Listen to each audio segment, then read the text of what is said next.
जम्सी सबैजनालाई हामी ख्रिसको सेना युट्युब च्यानलबाट प्रत्येक दिन परमेश्वरको जिउँदो वचनलाई लिएर हामी आउने गर्दछौँ। आज मैले तपाईँहरूको माझमा मर्कुस 9:2देखि मैले 7:8सम्मको वचनलाई लिएर तपाईँहरूको माझमा आएको छु। यहाँ एउटा अचम्मको घटना घटेको छ। येशूको रूप परिवर्तन भएको भन्ने कुरा शीर्षकमा लेखिएको छ। म सरर पढेर तपाईँहरूको माझमा केही कुराहरू व्याख्या गर्नेछु। त्यसको 6 दिनपछि येशूले पत्रुस, याकुब र यूहन्नालाई उहाँको साथमा लिएर एउटा उच्च पहाडमा लैजानुभयो। त्यहाँ उहाँहरू मात्र हुनुहुन्थ्यो अनि तिनीहरूका सामुन्ने उहाँको रूप बदलियो। यहाँनिर येशूका 3जना चेलाहरू पत्रुस, याकुब र यूहन्नालाई येशू ख्रिस्टले एउटा अग्लो डाँडामा लैजानु भएको थियो र त्यो डाँडामा येशू जब प्रार्थना गर्नुहुँदै थियो उहाँको रूप चाहिँ बदलिएको कुराहरू हामी थाहा पाउँदछौँ। 3मा हामीले हेऱ्यौँ भने अनि उहाँको वस्त्र उज्जवल र अति सेतो भयो, त्यस्तो कि पृथ्वीमा कसैले पनि धोएर त्यतिको सेतो पार्न सक्दैन। त्यहाँ तिनीहरू कहाँ एलिया र मोसा देखा परे र उनीहरू येशूसँग बातचित गरिरहेका थिए। हेर्नुहोस् त प्रिय मित्रहरू, यो एकदमै अचम्मको घटना चाहिँ के घटेको छ भने जब येशू प्रार्थना गरिराख्नु भएको थियो त्यो डाँडामा बसेर पत्रुस, याकुब र यूहन्ना येशूका चेलाहरूले चाहिँ छेउमा बसेर त्यो कुराहरू देखिराखेका थियो। येशूको त्यो रूप परिवर्तन भएको छ, एकदमै सेतो, त्यो उहाँले लगाउनु भएको कुराहरू सबै सेतो भएको छ। एकदमै त्यो मान्छेले धोएर भन्दा पनि एकदमै चमकदार एउटा परमेश्वरको एउटा शक्ति, एउटा सामर्थ्यको कुरा त्यहाँ हामी थाहा पाउँदछौँ। अनि तिनीहरू कहाँ एलिया र मोसा देखा परे। हेर्नुहोस् त, एलिया र मोसा धेरै वर्ष अगाडि उनीहरू पृथ्वीमा रहेको एलिया जिउँदै स्वर्गमा उचालिएको व्यक्ति हो, मोसा मरेको तर पनि यहाँनिर येशूसँग चाहिँ एलिया र मोसा देखा परेको कुराहरू हामी यहाँ थाहा पाउँदछौँ। यो यस्तो अचम्मको घटना घटिरहेको छ। पत्रुसले येशूलाई भने, गुरुज्यू, हामी यहाँ भएको असल भयो। हामी त्यहाँ 3वटा वासस्थान बनाऊ, एउटा तपाईँको निम्ति, एउटा मोसाको निम्ति र एउटा एलियाको निम्ति। तिनीहरू ज्यादै डराएको कारणले के भन्ने तिनीहरूले जानेनन्। अनि एउटा बादल आएर तिनीहरूलाई ढाक्यो र बादलबाट एउटा आवाज निस्क्यो, यिनी मेरा प्रिय पुत्र हुन्, तिमीहरूले उनको वचन सुन। प्रिय मित्रहरू, आज मैले तपाईँहरूलाई अलिकति महत्त्वपूर्ण तरिकाले यो 7लाई म अध्ययन गर्दैछु। यहाँनिर यसरी लेखिएको छ, अनि एउटा बादल आएर तिनीहरूलाई ढाक्यो र बादलबाट एउटा आवाज निस्क्यो, यिनी मेरा प्रिय पुत्र हुन्, तिमीहरूले उनको वचन सुन। अनि झट्टै वरिपरि हेर्दा तिनीहरूले आफ्ना साथमा येशूलाई बाहेक अरू कसैलाई देखेनन्। प्रिय मित्रहरू, यो पत्रुस, याकुब र यूहन्ना एउटा डाँडामा थिए, येशू ख्रिस्टसँगै हुनुहुन्थ्यो।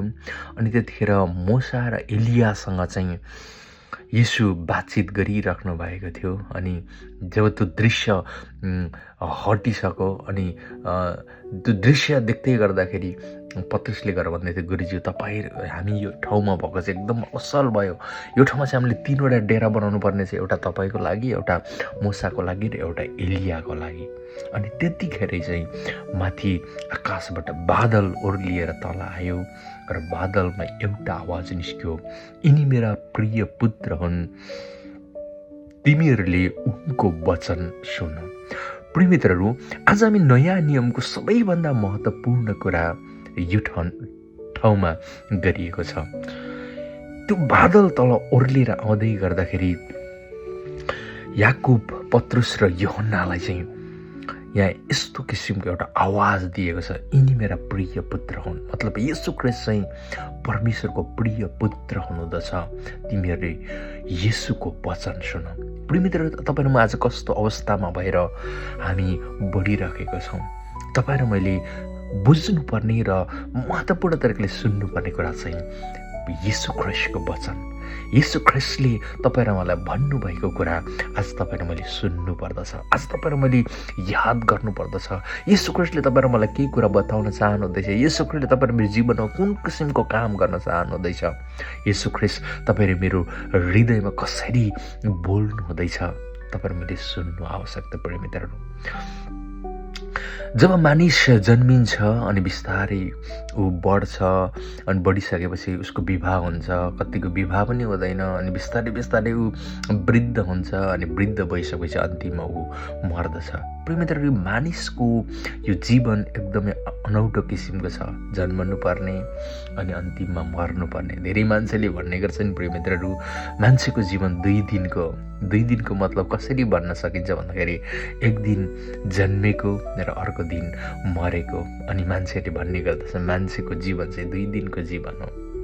प्रिय मित्रहरू, मान्छेको जीवन जस्तो किसिमको भए पनि हामीले जन्मिसके पछाडि हामीले विचार गर्नुपर्ने कुरा चाहिँ तपाईँ र मेरो जीवन कतातिर गइरहेको छ। तपाईँ र मेरो यो 2 दिनको जिन्दगी, एक दिन जन्मनुपर्ने एक दिन मर्नुपर्ने भनेर मात्रै तपाईँ र म याद गरिरहेको छौँ। त्यसो मात्रै गरिरहेको छ भने हामी गलत अवस्थामा छौँ। प्रिय मित्रहरू, तपाईँ र मेरो जिम्मेवारी भनेको चाहिँ येशू ख्रिस्टको वचन सुन्ने चाहिँ तपाईँ र मेरो जिम्मेवारी हो। प्रिय मित्रहरू, आज मैले यो परमेश्वरको वचन बोल्दै गर्दाखेरि तपाईँले के कुरा बुझिराख्नु भएको छ? यहाँनिर एउटा बादल तल ओर्लिएर आएको छ अनि बादलबाट एउटा आवाज निस्केको छ, यिनी मेरा प्रिय पुत्र हुन्, तिनीहरूले उनको वचन सुन भनेर यहाँ पत्रुस याकुब र यूहन्नालाई एउटा स्वर्गबाट एउटा आवाज दिइएको छ। प्रिय मित्रहरू, तपाईँ र म आज कस्तो अवस्था भएर हामी अगाडि बढिरहेको छौँ?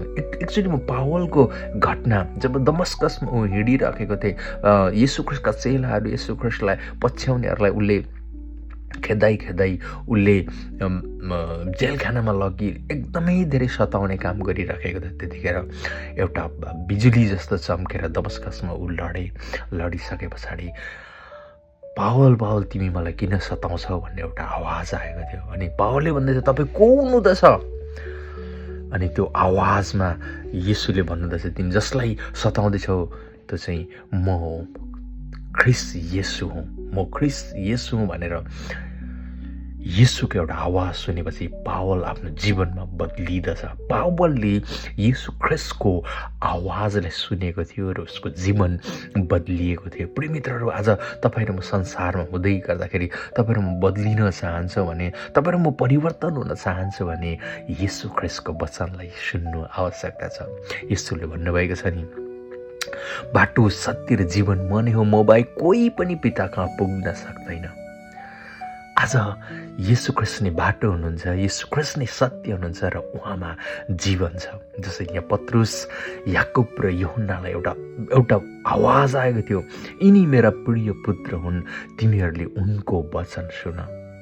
आज येशू ख्रिस्टको वचन, येशू ख्रिस्टले बोल्नु हुँदै गरेको कुरा, यी सबै थाकेका र बोझले दबिएका म कहाँ आओ, चोर त चोर र मार्न र नाश पार्न आउँछ, तर म त तिमीले जीवन दिन र त्यो प्रशस्त मात्र होस् भन्ने हेतुले आएँ।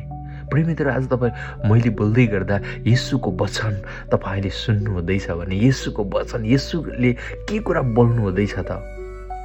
आज तपाईँ र मेरो हृदयमा यो कुरा गुन्जिनु आवश्यकता छ र तपाईँ र मैले सुन्नु आवश्यकता छ। जब हामी येशूको कुरा सुन्छौँ, तपाईँ र मेरो जीवन बदलिदछ।